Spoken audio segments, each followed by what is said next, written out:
안녕하세요. 책 읽어주는 여자 홍퀸이에요.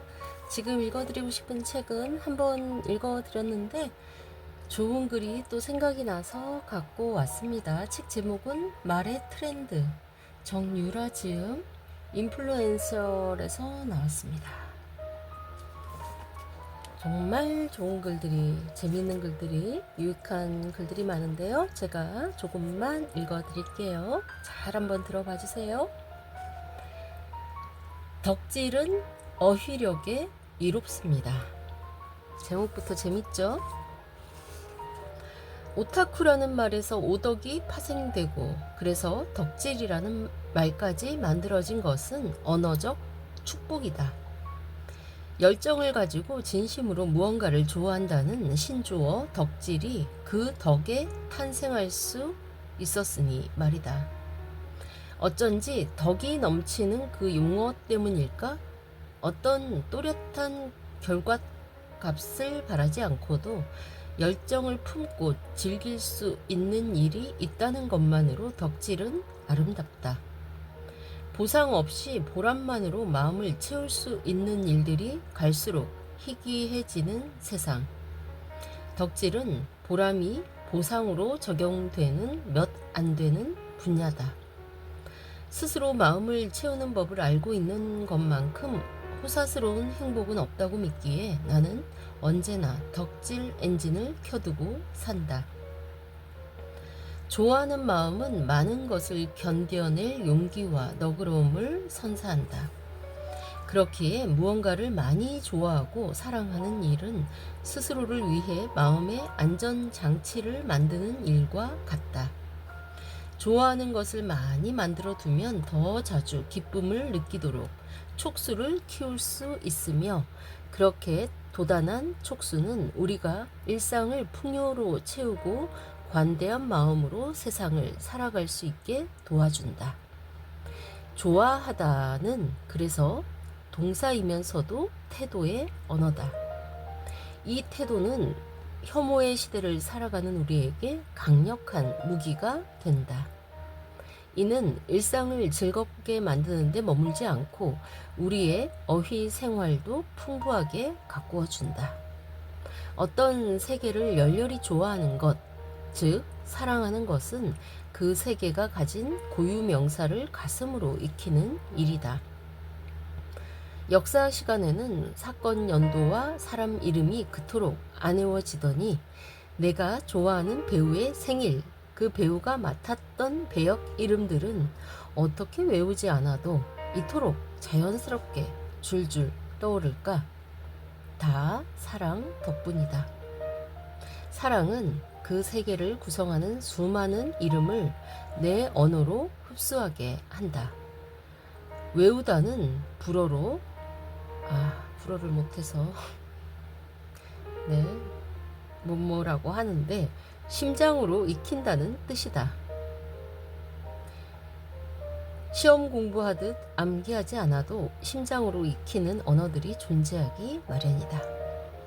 꽃을 사랑하는 사람은 계절마다 새로 피는 각기 다른 꽃의 이름을, 테니스를 좋아하는 사람은 테니스 선수의 이름을 줄줄 외운다. 카사블랑카 릴리와 테이블 댄스 릴리를 구분할 수 있는 사람, 안드레이 루블레프와 스테파노스 치치파스가 테니스 선수의 이름임을 아는 사람들이 있다. 그 세계를 사랑하는 사람에게만 선명하게 보이는 어휘가 있는 것이다. 어떤 세계에 대한 사랑은 그 세계를 표현하는 내 어휘력으로 증명할 수 있다. 세밀한 서술어로, 중복 없는 형용사로, 정확한 부사로 그 세계를 묘사할 수 있는 힘은 열렬한 사랑의 능력이다. 언어의 근력 운동이 필요하다. 어휘력을 키우려면 언어의 근력을 키워야 한다. 새로운 시대의 감수성을 장착하기 위한 어휘력 운동을 소개한다. 첫째, 고유 명사를 외운다. 시험 공부를 하듯 암기하라는 것이 아니다. 한 번 더 불러보고 떠올려 보며 흘려보내지 않고 기억하는 일이다. 만약 아직 특별히 좋아하는 것이 없는 사람이라면 일상에서 자주 마주치는 것들의 뒷면에 적힌 이름으로 시작해도 좋다. 예술의 전당을 설계한 건축가는 김석철, 아라리움 뮤지엄 인 스페이스의 건축가는 김수근, 아모레 퍼시픽 본사 건물을 설계한 건축가는 데이비드 치퍼필드, 여의도 파크원의 건축가는 리처드 로저스와 같은 식으로 내가 살고 있는 도시의 건축물을 설계한 사람의 이름을 지나치지 않는 것도 좋은 방법이다. 최근 음악방송의 1위 후보였던 가수들의 이름을 외울 수도, 좋아하는 드라마의 조연 배우 이름을 모두 외울 수도 있다. 세상에 몰라도 되는 이름이란 없다. 많은 것의 이름을 알게 되고 사물과 사람을 그거나 저기가 아니라 정확한 이름으로 부를 때 우리가 세계와 맺는 관계는 전혀 다른 차원의 것이 된다. 이름을 외우는 것을 습관화하면 대상에 대한 존중과 배려의 태도를 지니게 되고 사물과 사람을 더 구체적으로 지각하게 된다. 모든 스텝의 이름을 외워 미담의 주인공이 된 몇몇 연예인들의 사례를 떠올려 봐도 이름을 외운다는 것은 배려의 표현이다.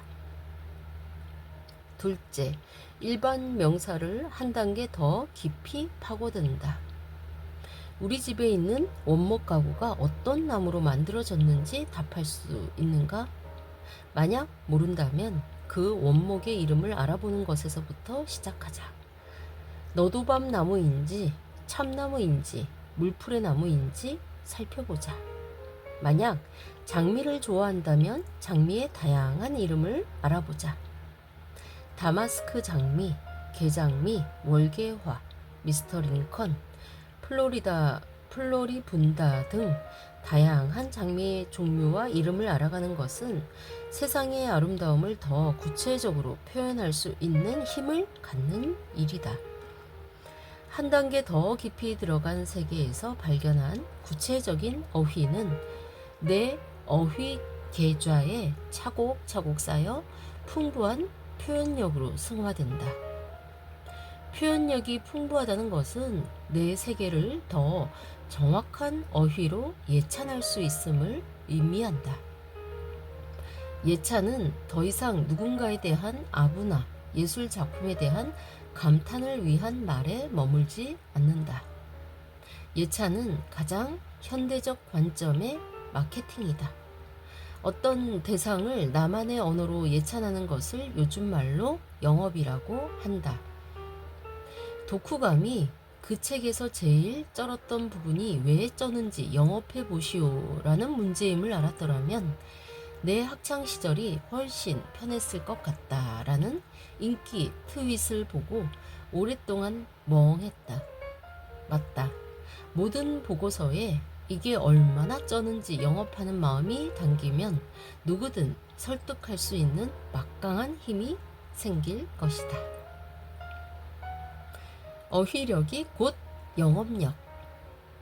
전도라고 봐도 무방한 영업의 비밀은 덕심, 즉 덕후의 마음, 즉 무언가를 좋아하는 마음에 있다. 덕심에서 비롯한 영업은 이타적 마음의 발로이기도 한데 이 좋은 걸 나만 알을 수 없다는 마음, 더 많은 사람에게 행복을 나눠주고 싶다는 마음으로 표현된다. 그래서 덕질에 대한 고민은 행복만 늦출 뿐이라는 말로 신성한 영업을 계속한다. 이 시대의 영업력은 어휘력에서 온다. 고해상도의 언어를 사용할수록 그 세계의 진가와 매력이 더 선명하게 전달되는 것은 당연하다. 일반 명사보다 정확한 고유 명사를 통해 모호한 묘사보다 구체적이고 생생한 표현을 통해 그 세계에 대한 내 사랑이 외부로 표출된다. 그리고 그 에너지가 자연스럽게 영업으로 이어진다. 가슴으로 익힌 수많은 이름을 아름다운 언어로 영업하는 자발적 영업사원, 월급 제로인 자발적 영업글이 세상에 얼마나 많은지 떠올려보라. 목적 없이 열렬히 사랑하는 마음은 유익하다. 좋아하는 대상의 세계를 구성하는 어휘들을 흡수하는 일은 즐거운 덕질 생활이다. 그 언어들을 새롭게 조립한 뒤 나라는 필터를 통해 그 세계를 가장 생생하게 표현하는 연습을 계속한다면 덕질은 우리에게 즐거움을 넘어 더 많은 것을 선사할 것이다. 내가 사랑하는 것으로 내 정체성을 빚는 시대에 애정하는 대상에 대해 나의 언어로 말하는 것은 스스로에 대해 말하는 것과 같다. 나에 대한 설명은 고유해야 하는데 그 고유함을 구성하는 재료인 어휘력은 사랑으로 획득할 수 있다. 사랑 자체가 이미 풍요인데 새로운 힘까지 선사한다니 얼마나 멋진 일인가. 우리 사회가 디테일에 집착하는 이유는 그 속에 담긴 정성과 애정이 사람을 끌어당기기 때문이다. 자신이 좋아하는 것을 구석구석 구체적으로 말하는 사람에게 끌리는 것은 자연스러운 일이다. 그러니 사랑하는 것을 표현하는 어휘에 귀를 기울이고 그 대상에 대해서 구체적으로 말할 수 있는 능력을 기르도록 하자. 소설가 미셸 트루니에는 우리는 터무니없이 부족하게 시를 외운다고 말했다. 더 많은 시를 외워야 인간다운 삶을 살 수 있다는 뜻에서 한 말인데 나 역시 여기에 격한 동의를 표한다. 그리고 그의 말에 한 가지 더 첨언하고 싶다. 내가 사랑하는 세계의 가장 구체적인 이름들을 외워보자고. 마음으로 외워지는 세계가 있음을 경험할 때 우리의 언어 생활에도 더 화사한 빛이 스며들 것이다. 네, 여기까지 읽겠습니다. 나머지는 여러분들이 꼭 읽어보시길 바라는 이 책, 말의 트렌드.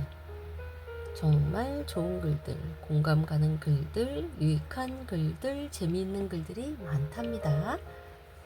지금까지 좋은 책 추천하는 여자 홍킨이었습니다. 감사합니다.